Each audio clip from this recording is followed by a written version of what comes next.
Say sadhu, sadhu, sadhu. So, dear Dhamma practitioners, and when it comes to meditation, we all look for our liberation or the salvation or the enlightenment. So, when it comes to enlightenment, have you ever thought what is this enlightenment? Conventional, because eternally we cannot until we attain to enlightenment we cannot understand it, but still conventionally there is a possibility we can get an idea about it. How? Because you look for the negations, the opposite side, what is not enlightenment, and once you recognize that, so then when it comes to what is not enlightenment, is that all this existence and this becoming itself is the samsara or the not enlightenment. So then when you get out of this all, that is enlightenment. Another thing is when it comes to enlightenment, there are some people, oh, it is knowing about everything, knowing about everything. And another way, if you look very carefully, the enlightenment is kind of like related to the have a relationship with the time also. So, and when you know that Sovan, Sakradagami, Anagami, Arihat, Sovan, once you attain to the Sovan level, that after 7 times you return to the existence or the life, you gain 7 times, then after that you're going to end. So the 7 times. And Sakradagami, and the you 3 times you're going to come back to life, and then you're going to attain to enlightenment. Anagami, non-returners, and the Arahat. So it's and also when it comes to the Buddha, we say eons by eons he went through self-research and experience. So that's mean it's kind of like when you go through kind of like experience, and itself that time period will uplift your mind and make you mature to understand about everything. And another thing, when we look at the history of the Buddha and the dispensation of this community of the Sangha, the and we see in previous Buddhas and sometimes announce and recognize, oh, he going to become a Buddha after this much lifetimes, after this much eons. Even they attain to the Arahanta also. And sometimes when somebody come to Buddha and then he declare, oh, this person going to attain to the enlightenment after this much time period. So that's mean it's kind of like related to time also. In another way, what that knowingly about everything, there's a idea about when it comes to enlightenment. And what is everything? When we look at this outside world, there's no limit, because in this outside world, in this all the universe, planets, there is no limit. So everything means this head to toes, your whole body physically. And the other thing is this body means itself your 5 aggregates: form, feeling, sensation, formations, recognition. So this all five aggregates is called everything. And also when it come to that, so your body means your mind all over your body. So now just remember, so knowingly about everything is enlightenment. And you come to a clear, crystal clear, 100% clarity about everything. So when it come to that, that it is about your body. So your body means five aggregates. And then when it come to the five aggregates and everything, that the mind is the forerunner, mind is the chief. So then we have to take out the physical body also. And now we come to the mind. So the mind is everything.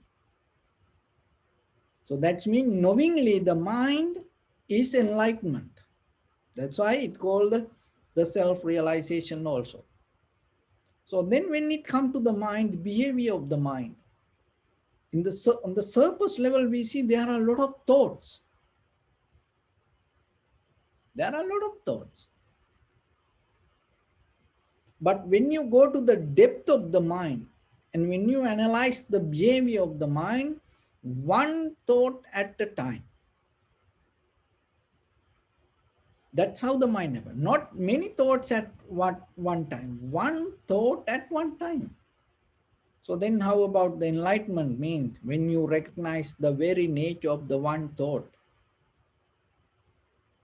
If you are able to tackle this everything little by little, separate, and you come to one thought, just see, recognizing very clearly one thought means, and another way when we look, when somebody die, the very last thought, not we not going to bring many thoughts from our previous life. We bring only one thought. It called Chuti Chitta, the last thought. Chuti Chitta. One thought. And the Pratisandhi, the next one, you come to the mother's womb with the one thought. You don't bring all your backpack and all this luggage and everything when it comes to this. You come with the one thought. That's why you even see it is invisible. So you come with the one thought and settle down, and then what happened? Look how big now you are, and then how many things around you. But just imagine this all start with one thought. Can you go back to that beginning point? Even in this very moment, even though we see there are a lot of things happening, in the depth it happened one by one, one by one, one by one. So then when it comes to enlightenment means, if you able to recognize that one thought, moment of the thought and very nature of that thought, it bringing you kind of like understanding. Because one thought, see this everything from birth to now, and sometimes we tell the previous karma. Because one thought behave eons by eons, eons by eons, that whatever the nature you accumulated, all the strength and all the habitual patterns, that everything exist in that one thought. Just imagine you look something and you say, I like it. And then you reverse it. How, from where it came, you will see there are a lot of things behind that one like. So if you take one thought, and you can do experiment, write down one thought, whatever. Whenever you have time, do it. You will see, do it.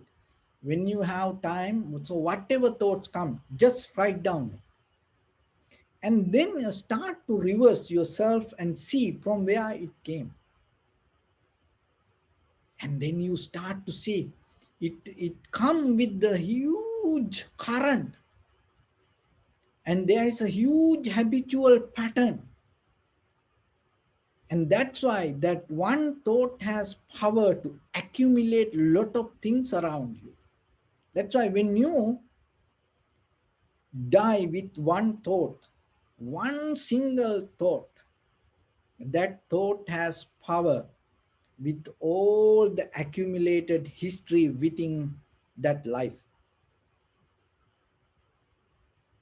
See, that much one thought is powerful. So when it comes to enlightenment, when you know everything means, what does that mean? You recognize the behavior of the one thought. And once you know the mind means, it is that one thought. If you're able to tackle that, and if you're able to recognize, analyze that,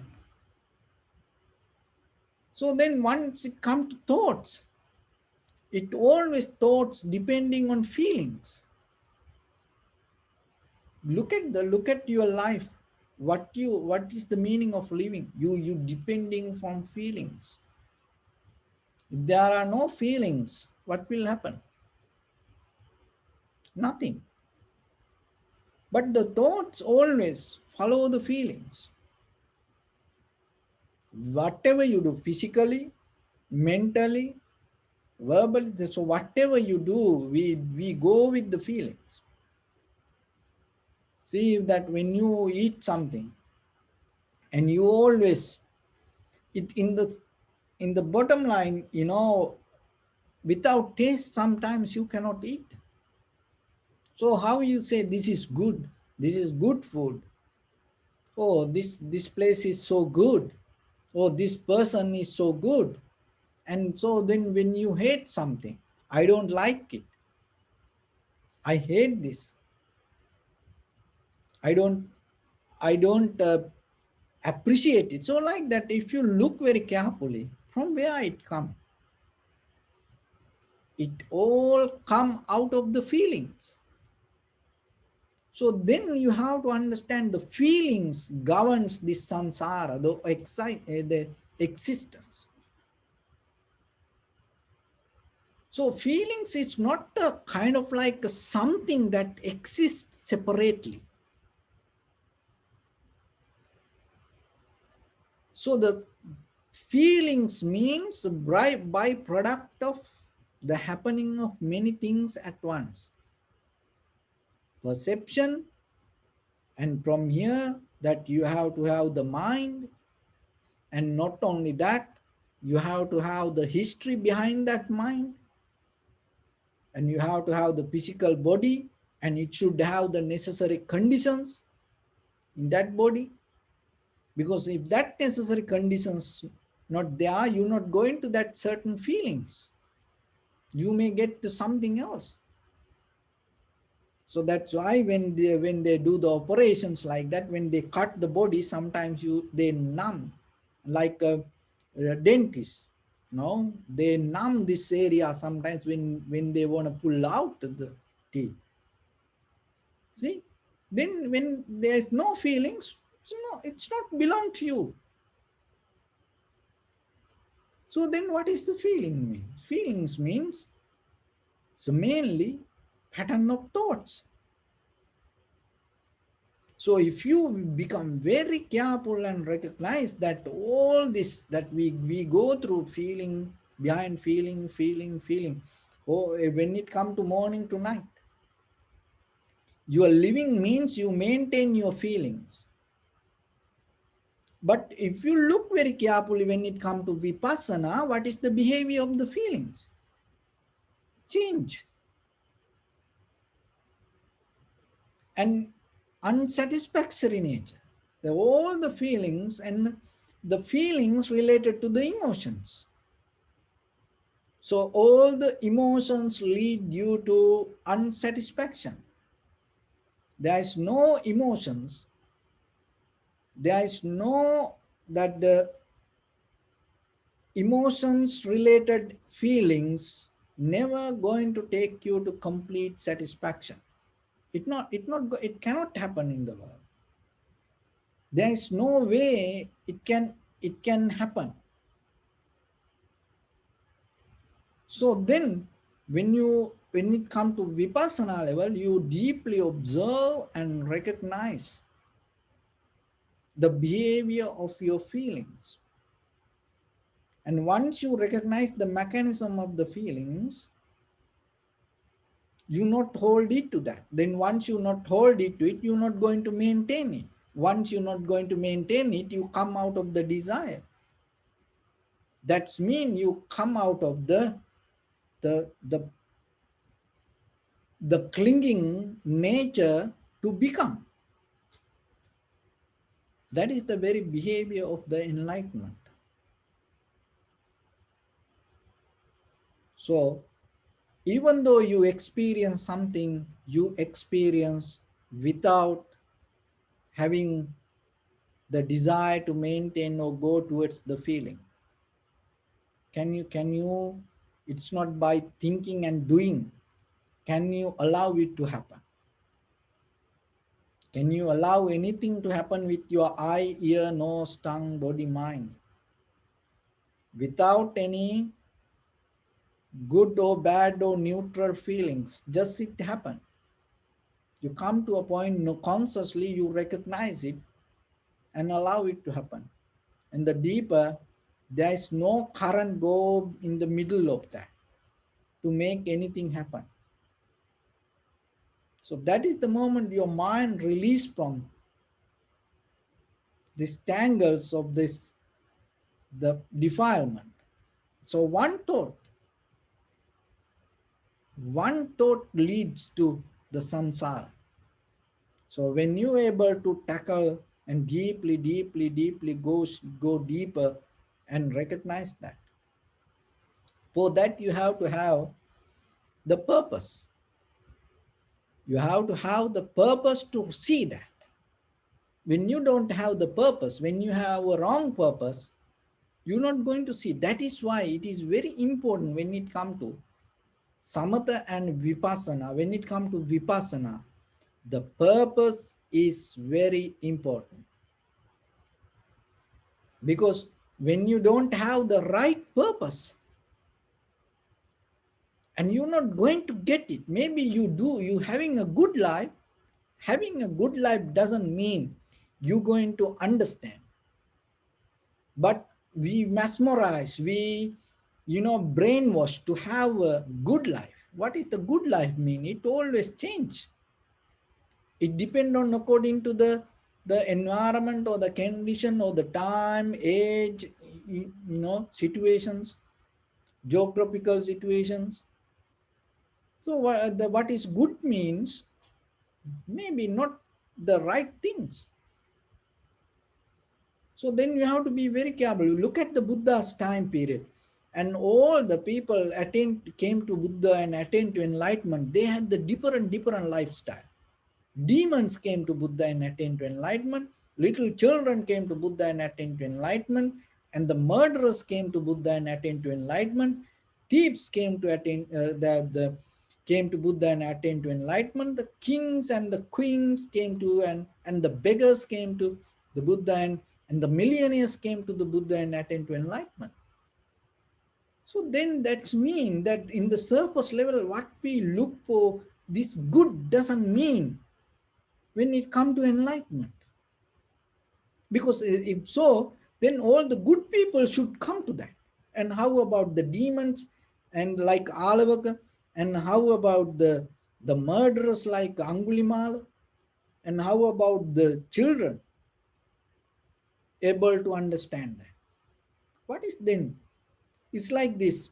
So when you go to downtown, from the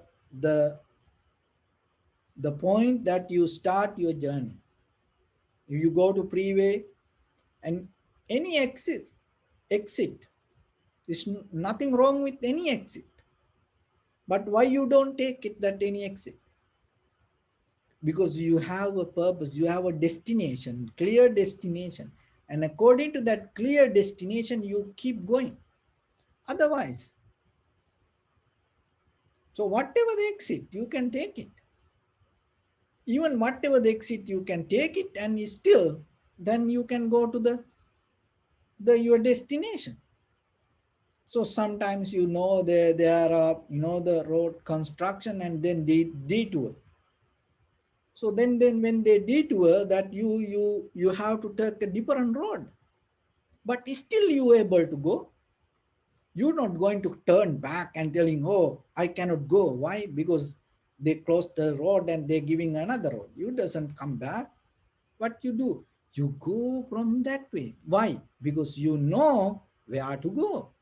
But if you don't know where to go, what will happen? You will keep going everywhere. How long? You have no idea. And then somebody can tell, eons by. That's how it called. This samsara is endless. To whom? The person don't have the clear purpose. So then yourself you have to look. If you look for the everything means that your body, when it come to body, the body happen because of the mind. When it come to the mind happen out of one thought, one single thought. That's how this everything happen. Your eye, ear, nose, tongue, body, this everything when you are in the mother's womb. It's called that purana karma, previous karma. That your one thought has power to bring that all the package to this life. And when you leave this life, you go with only, you let go this everything. You let go this all the universe, you let go this all the countries, state, your village, your house, your body, even this all the body parts and all the other thoughts. You take only one thought. But remember, in that one thought, you carry that everything. So when it comes to that, when you have the clarity regarding the purpose, look for what is the truth behind you, that you mean your thoughts, your mind. Your mind means your thoughts, and you go into that. What is the nature of what is the behavior of the one thought? Recognize, have the purpose for that. No matter whatever the lifestyle you go through, it doesn't matter. No, not nothing to do with the culture, tradition, color, nothing to do with the gender or the age, nothing to do with your profession. It's nothing to do with your educational qualifications, nothing to do. One purpose you should have, the clarity regarding to recognize what is this, what is this mind, what is this, the behavior of one thought. But if you don't have it, you can practice a lot of things, you can do many other activities, but still you keep going. You keep going. So then come to a point yourself. Don't have a very wide vision. Keep sharp, clear, one path. So practicing meditation and going through Dhamma and learning and going through experience and going through up and down in this life, everything means it kind of like get into our path, recognizing this doesn't work for me, this doesn't work for me. We come to a point to recognize this is the path I should take.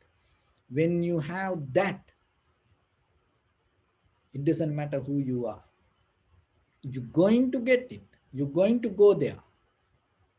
So then remember, enlightenment means when we look at the history and the nature, It is not a kind of like authorization, or it is not a kind of like a initiation. It is not kind of like having a wish or you hope about it. None. It doesn't work.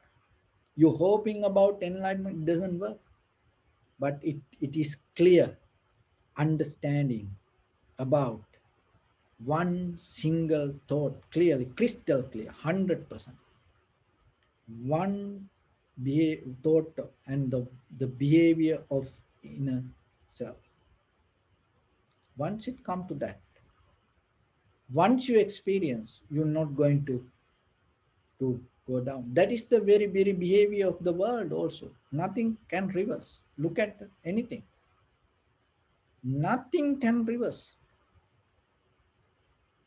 You may experience something, you think it is kind of like the same, but it is not the same.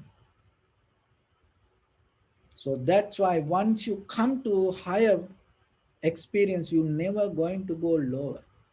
So you go from there, higher, higher, higher. So then yourself have the clarity regarding the purpose. Find out really what you want and come to the point to be very clear with that. And then you will see that other everything going to settle down. When we look at the Buddha's time period and all other the people attain to enlightenment, and that is the one of the important thing that they had as a profitable skill they used to develop. They look for the real truth, reality. So then they, whatever the position, whatever the lifestyle, the situations, it's going to take you to the right place. But what we have today, we don't have that clear purpose inside us. We try to maintain in the surface level according to others' opinions, and we try to maintain kind of like when other people say this is the good life, we just try to maintain that. Why? Because we like to hear from others, oh, you so good. We like to hear from others. We always, pondering to outside for comments. Look at this, this social medias, that's everybody.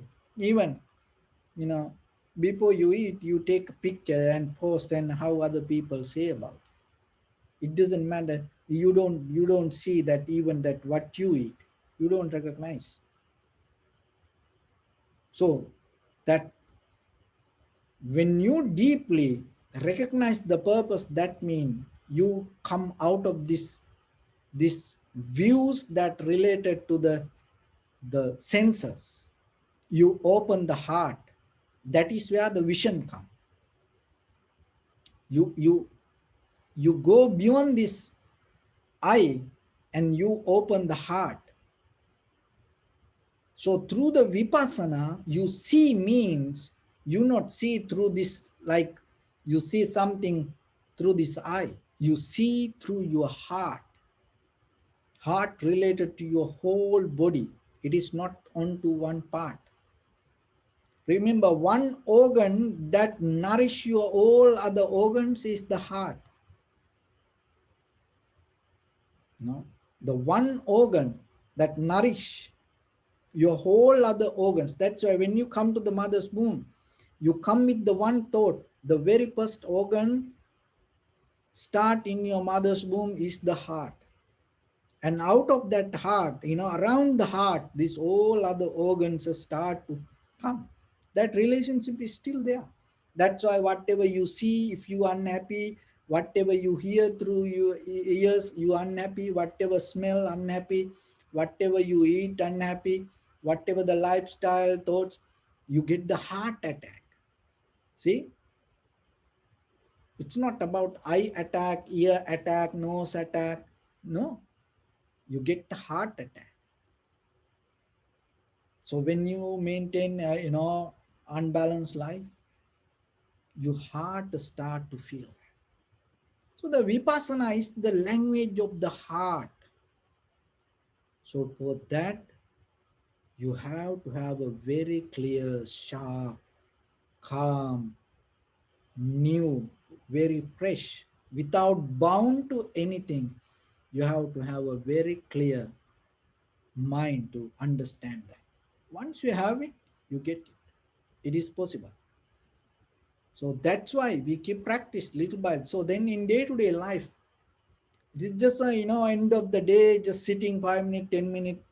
It is important, but always remember and start to get into your everyday life from morning to night every day. Just keep it as the mechanism of your life. Bottom line, you deeply you recognize with the heart. That is where the vipassana knowledge start to come. And then finally you come to tackle one thought. And in that one thought, you say this entire universe exists.